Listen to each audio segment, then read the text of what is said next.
अपने बच्चों के लिए खाना लेने जाती है, पर पैसे न होने की वजह से उसे कोई भी खाना नहीं देता है। टुनटुनी चिड़िया अपने मन में सोचती हुई कहती है, अब मैं क्या करूं? मैं अपने बच्चों के लिए खाना कहां से लाऊं? मैं ऐसा करती हूँ, किसी के घर में काम कर लेती हूँ। और ये सोचकर टुनटुनी कौवे के घर पर जाती है। उस कौवे का नाम सुंदरी होता है। टुनटुनी चिड़िया सुंदरी कौवे से कहती है, तब तक आप लोग कमेंट में बताएं 9 - 5 + 4 कितने होते हैं। यदि आपके घर पर कोई काम हो तो मुझे बता दीजिए, मैं कर दूंगी। नहीं, यहाँ पर कोई काम नहीं है, तुम जाओ यहाँ से।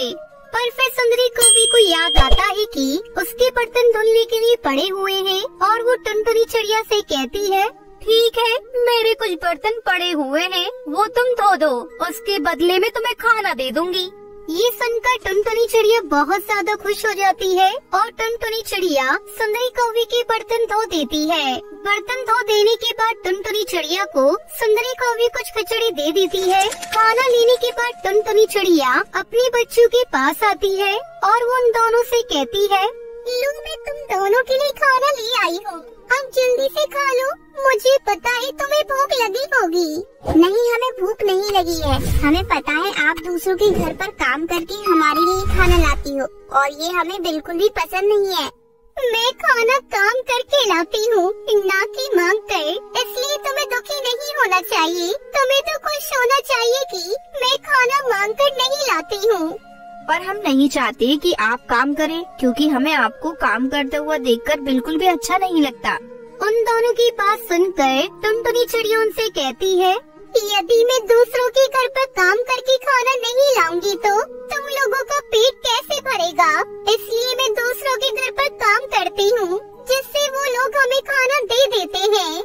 टुनटुनी चिड़िया दोनों को समझाती है। इसके बाद वो दोनों खाना खा लेते हैं। उन दोनों के खाना खाने के बाद टुनटुनी चिड़िया भी खाना खा लेती है। धीरे धीरे सब ऐसा ही चलता रहता है। टुनटुनी चिड़िया दूसरों के घर पर जाकर काम करती है और उन्हीं काम के रुपयों से टुनटुनी चिड़िया खाना ले आती थी। एक दिन टुनटुनी चिड़िया काम करते हुए जख्मी हो जाती है। उसके पंख में काफी चोट आती है, जिससे वो काम में असमर्थ हो जाती है। अपनी माँ को जख्मी हुआ देखकर उसकी बेटी कहती है, क्या हुआ माँ, ये चोट आपको कैसे लग गई?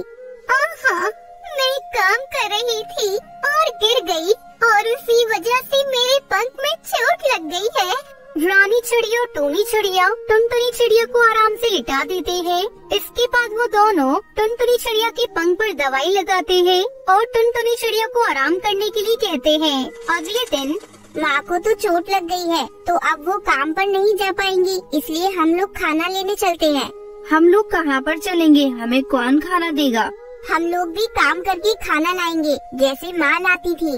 इसके बाद वो दोनों काम ढूंढने के लिए जंगल में निकल जाते हैं। काफी देर जंगल में घूमने के बाद उन्हें एक बूढ़ा तोता दिखाई देता है, जो कि लकड़ियाँ काट रहा होता है। वो दोनों उसके पास जाते हैं और उस बूढ़े तोते से कहते हैं, बाबा, क्या मैं लकड़ियाँ काट दूं? इस पर वो बूढ़ा तोता उन दोनों की तरफ देखकर कहता है, काट दो बेटा, पर इसके बदले में तुम्हें कुछ ही चावल के दाने दे सकता हूँ। ठीक है बाबा। और ये कहकर वो दोनों लकड़ियाँ काटने लगते हैं। वहीं दूसरी तरफ टुनटुनी चिड़िया उठती है और अपने दोनों बच्चों को आवाज देती है, पर उत्तर न मिलने पर वो अपने मन में सोचती है, शायद बाहर खेल रही होंगी, इसलिए आवाज नहीं सुन पाई होंगी। मैं कुछ देर और लेटी रहती हूँ, तब तक शायद वो दोनों ही आ जाए। और ये कहकर टुनटुनी चिड़िया फिर से लेट जाती है। इधर दूसरी तरफ वो दोनों लकड़ियाँ काट देती है। लकड़ियाँ काटने के बाद वो बूढ़ा तोता उन दोनों को कुछ दाने देता है। दाने पाकर वो लोग बहुत खुश हो जाते हैं और फिर अपने घर पर आ जाते हैं। तुम लोग कहाँ पर थी? मैंने तुम दोनों को आवाज लगाई, पर तुमने कोई उत्तर नहीं दिया। इस पर टोनी चिड़िया खुश होकर कहती है, माँ, हम खाना लेने गए थे, इसलिए। ये सुनकर टुनटुनी चिड़िया दुखी हो जाती है। हम दोनों ने बूढ़े तोते की लकड़ियाँ काट दी और इसलिए हम दोनों को दाना दिया है। ये सुनकर टुनटुनी चिड़िया की आंखों में आंसू आ जाते हैं और वो कहती है, ये सब मेरी वजह से हुआ है। ना ही मैं जख्मी हुई होती और ना ही तुम लोगों को काम करना पड़ता। ऐसा क्यों कह रही हो माँ? वैसे भी आगे चलकर हम आपकी सेवा करेंगे, ना कि आप। और आपकी अभी तबीयत खराब थी तो हम दोनों ने सोचा क्यों ना हम ही खाना ले आती है। इसके बाद वो दोनों अपनी माँ टुनटुनी को खाना खिलाती है और फिर वो दोनों खुद भी खाना खा लेती है। कुछ दिनों बाद टुनटुनी चिड़िया एकदम ठीक हो जाती है और फिर वो तीनों साथ में मिलकर काम करने लगते हैं। इस कहानी से हमें शिक्षा मिलती है कि कोई भी काम छोटा या बड़ा नहीं होता है और हमें हमेशा ही अपने माता पिता की सेवा करनी चाहिए। चंपाकन जंगल में एक गरीब कबूतर बंटी अपने परिवार के साथ रहा करता था। बंटी कबूतर टेसू के फूलों की खेती करता था। हर साल होली पर उन्हीं फूलों से वो प्राकृतिक रंग बनाकर बेचा करता था। हालांकि इस काम में ज्यादा कमाई नहीं थी। क्या जी, सुबह से लगे हो, कब तक बनेगा आपका रंग? हमें सुंदरी चाची के घर जाना था, उसके घर होली के गीत होने वाले हैं। अरे हाँ, ऐसा करो तुम चली जाओ, मैं तो नहीं जा पाऊंगा। मैं कहती हूँ छोड़ो ये सब, जितने मन से रंग बनाते हो उतने मन से कोई खरीदता भी तो नहीं है। ले देकर एक दो रंग तो होते हैं आपके पास। अरे जरा बाजार जाकर देखो, दूर क्यों जाते हो? अपने पड़ोसी कालू भैया को ही देख लो, उन्होंने भी इस बार अपनी दुकान में होली पे नई नई चटकीले रंगों से भर रखी है।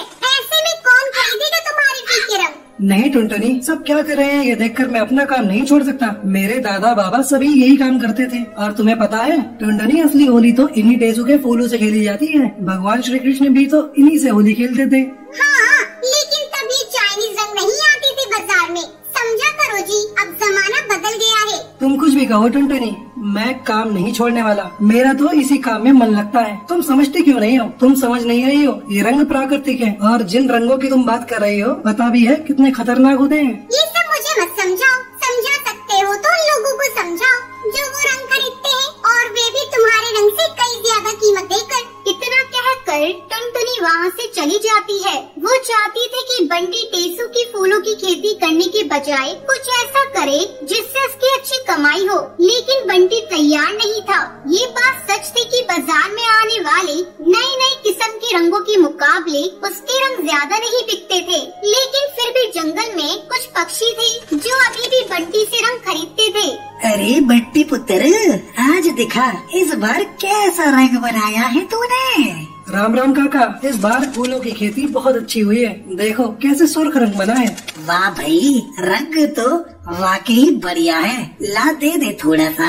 अरे काका, थोड़ा सा क्यों? होली नहीं खेलोगे इस बार? और मिट्टू काका नहीं आए इस बार रंग खरीदने? अरे मिट्टू, उसने तो खाट पकड़ ली है। बेटा, वैसे तो मेरा बेटा भी पहले से ही खरीद के ले आया बाजार से रंग, और बच्चों के लिए पिचकारियाँ भी। लेकिन मैंने तो कह दिया मैं होली खेलूंगा तो सिर्फ बंटी के रंग से। ये लो पैसे। तो अच्छा, मैं चलता हूँ बेटा। रुको काका, ये थोड़े से फूल भी लेते जाओ। जितना रंग बनाया है उतना रंग ही नहीं बिक रहा है, और बनाकर क्या करूँगा? ये फूल भी पड़े पड़े बेकार हो जाएंगे। पूरे जंगल में सिर्फ हरी काका ही थे जिसने पूरे जंगल में बंटी से उसका रंग खरीदा था। बंटी ने बहुत कोशिश करी, लेकिन कोई भी उससे रंग खरीदने को तैयार ही नहीं था।